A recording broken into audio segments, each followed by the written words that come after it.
Alors bonjour, excusez-moi vraiment excusez-moi pour la qualité du son, ça vient de ce micro, qui n'est pas un bon micro, on va pas se mentir, c'est tout ce que j'ai. Voilà. Donc on va essayer juste ensemble de voir un petit peu comment j'ai fait cette affiche, quels ont été les différents éléments qui ont été mis en place, les références, les outils, donc on va passer un peu sur la 3D, sur les outils qui vont permettre de modéliser l'école sans forcément avoir besoin de tout modéliser, c'est-à-dire que ça va être beaucoup de paramétrique, on va utiliser quelques petits éléments sympas comme ça.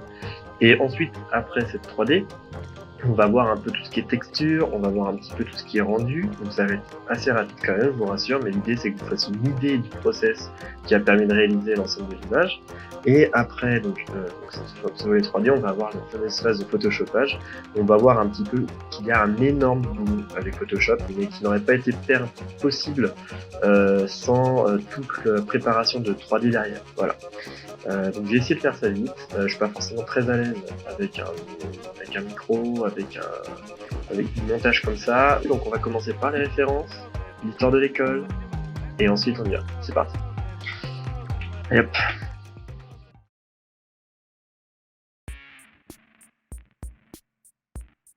Juste avant de plonger dans les références, on va faire un tout petit point sur cette école et finalement ce qui la rend assez intéressante et ce qui a guidé un petit peu toute la conception de l'affiche, parce que finalement l'objectif ici c'était d'illustrer un petit peu les grands principes, puisqu'on parle bien là des 10 ans de l'école d'architecture de Nantes, et donc il y a quand même des éléments qu'il faut mettre en avant quand on parle de cette école, notamment cette immense structure en béton. Et le deuxième point sur lequel il faut venir, c'est sa connexion à la rue et la présence de cette place haute, accessible en voiture, accessible en camion, et c'est une place haute publique qui donne une magnifique vue sur Nantes et sur laquelle il y a eu énormément d'événements. Je vais pas rentrer plus de ça dans le détail dans l'école, je pense que ça vaut le coup, on pourrait passer 1 heure à en parler.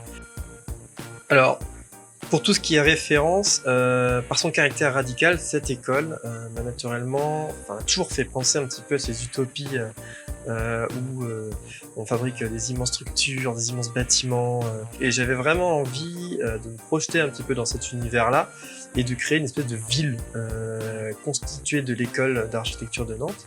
C'était un petit peu l'occasion finalement d'illustrer dans les différents bâtiments plusieurs usages de l'école.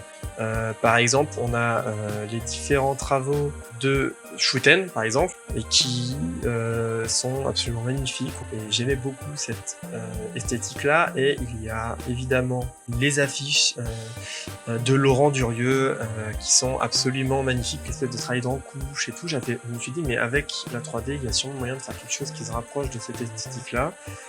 Ça m'intéressait, j'en ai pas eu besoin de creuser plus que ça, je me suis dit qu'une fois qu'on en est arrivé là dans les références, il faut ensuite tracer sa route.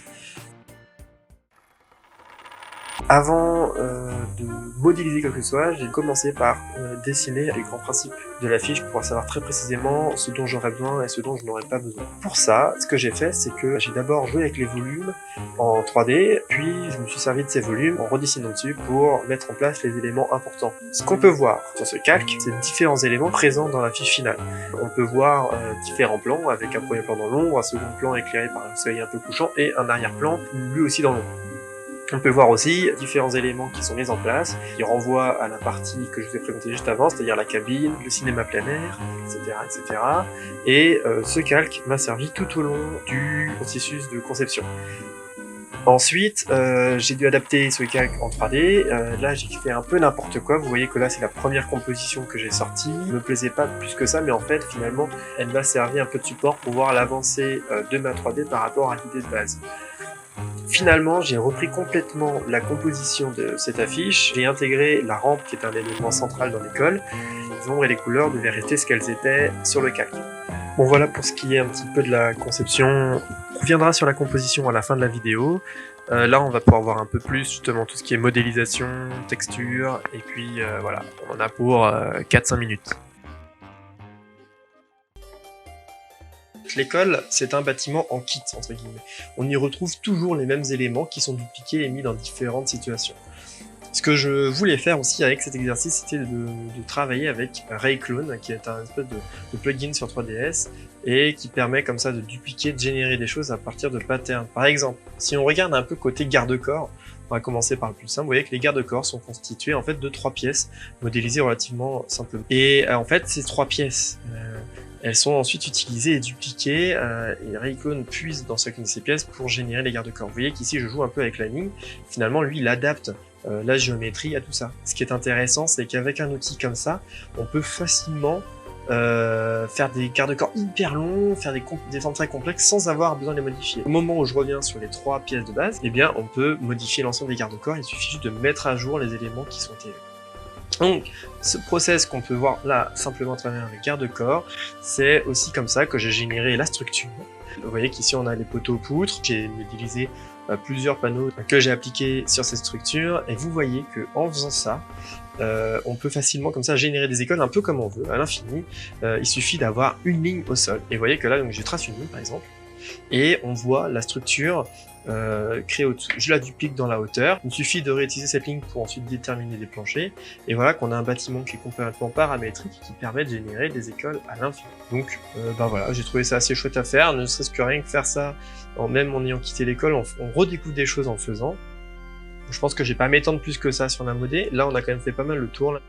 Bon, alors pour tout ce qui est texture, en fait, c'est il y a quand même des éléments qui sont assez importants dans cette école, notamment le polycarbonate qui est absolument omniprésent, donc il y a un gros travail a été fait. Ici, vous pouvez voir qu'en fait, la texture en elle-même est déjà sale.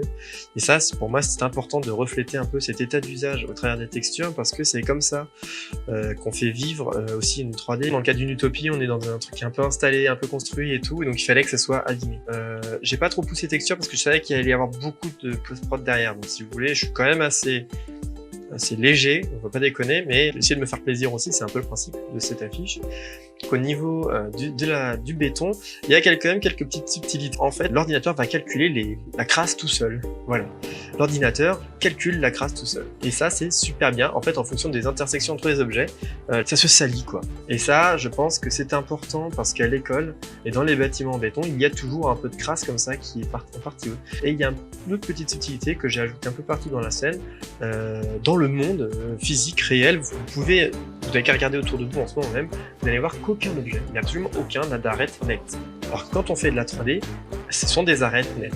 Et alors on a plusieurs choix à ce moment-là pour essayer de reproduire ou d'avoir quelque chose qui est plus intéressant en termes de lumière.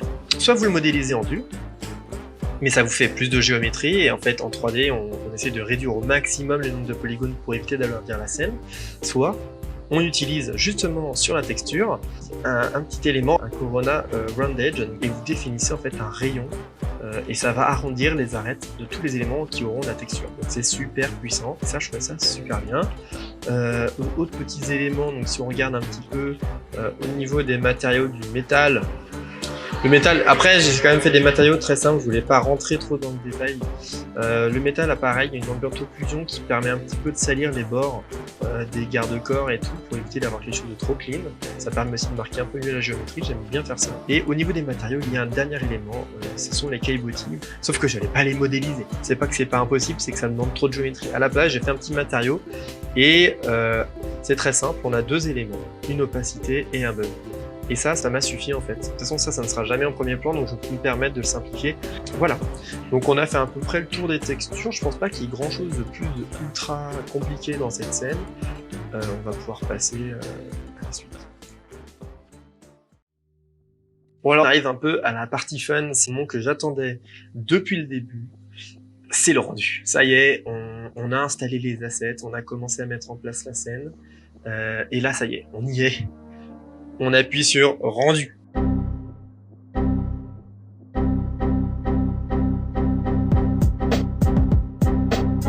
Je me suis rendu compte que mon ordinateur n'était pas capable de supporter la scène parce qu'il y avait beaucoup trop de polygones. J'ai quand même pallié au truc, hein. J'ai fini par réduire beaucoup de choses. J'ai dû faire des concessions sur la qualité de certaines textures, sur la qualité de certains éléments, un peu à contre-cœur, mais bon. l'image s'est rendue. Et ce qui est intéressant, c'est que avec Corona, donc j'ai utilisé le moteur de rendu Corona, hein, ce n'est pas VRS, c'est Corona.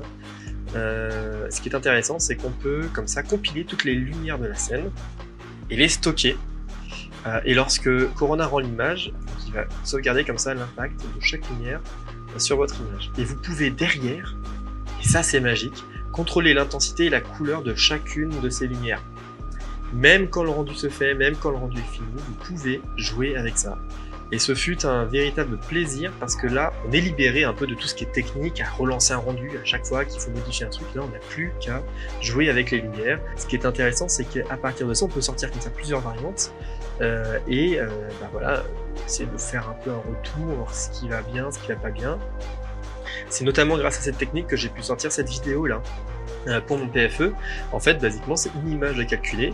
Chaque lumière est sauvegardée dans un slot, dans un truc, et en fait, après, j'ai sorti plusieurs images à partir de la même image que j'ai animées derrière. Il nous restait une demi-minute, on s'est dit, c'est bon, on peut le faire, on a le temps, et on peut sauvegarder aussi les différentes images sur différents clics. Et ça, c'est très important parce qu'en fait, ça permet ça permet derrière en post-production de réutiliser l'ensemble de ces éléments individuellement et de contrôler ces éléments précis. Et ça, ce fut véritablement déterminant pour la création de l'affiche. Et c'est dès le début, enfin ça je vous le dis, dès le début j'avais prévu d'utiliser ces outils-là pour créer l'espèce d'effet graphique qu'on verra tout à la fin. Je savais pas si ça allait fonctionner, c'était un peu un coup de bluff, mais bon, j'ai eu un peu de bol, voilà. Alors on va commencer à partir un peu plus sur la partie photoshopage.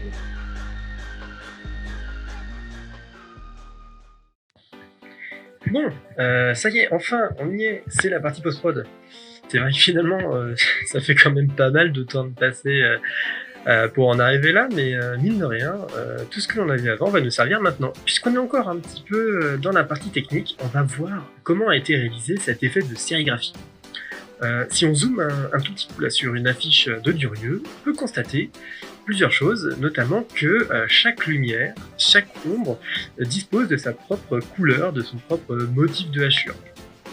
On peut alors se poser la question, mais comment est-ce qu'on peut faire ça à partir d'une 3D? Et finalement, c'est en regardant de plus près le processus de réalisation d'une sérigraphie que l'on peut trouver une manière de se rapprocher de cette esthétique.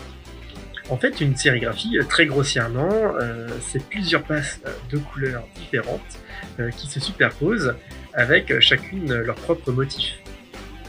Et en fait, c'est exactement ce processus que l'on va imiter sur Photoshop. Chaque lumière aura sa hachure, sa couleur. Ça, c'est un peu la partie théorique. D'abord, il faut commencer par trouver un moyen pour mettre en hachure chacune des lumières. Ça a été un petit travail. Et ensuite, il a fallu les compiler tant que ça devienne absolument n'importe quoi.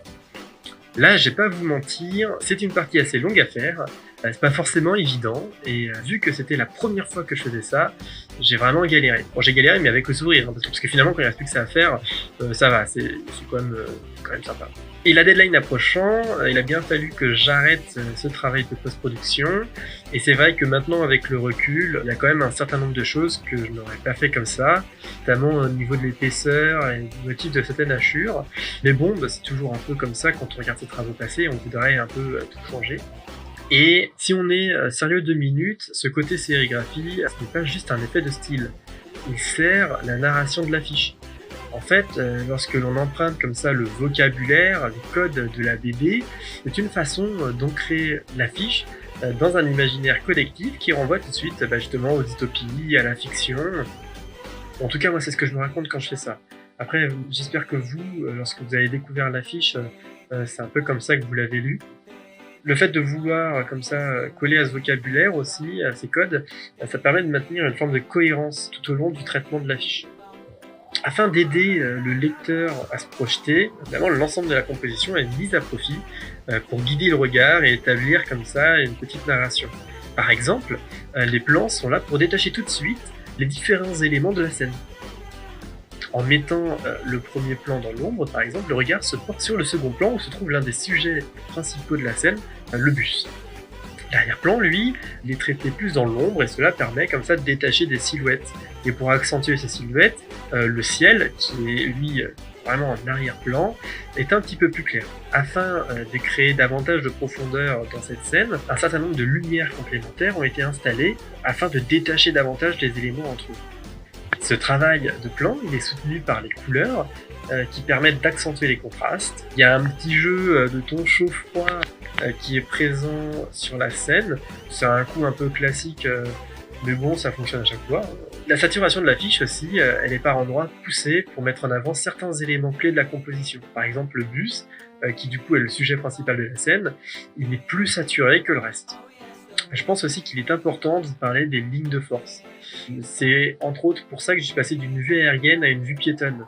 Cette vue piétonne, en plus de nous aider à nous projeter dans la scène, elle permet de jouer avec les rampes.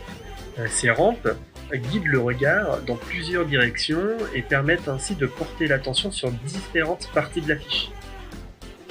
Moi, ce que j'imagine à ce moment-là, c'est que cette affiche n'est qu'une page parmi d'autres d'une BD. D'ailleurs, c'est pour ça qu'il y a cette petite bulle en haut. L'extrait choisi n'est pas anodin, il provient d'un article écrit par Patrice Boulet.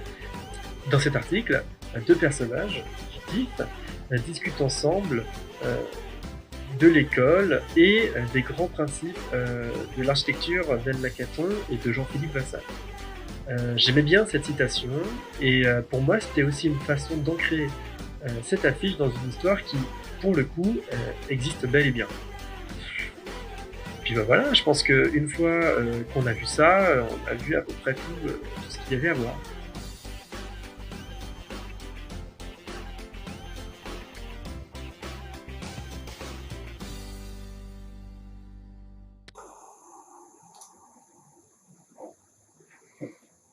Entre nous, c'est un petit peu un perroquet quand même.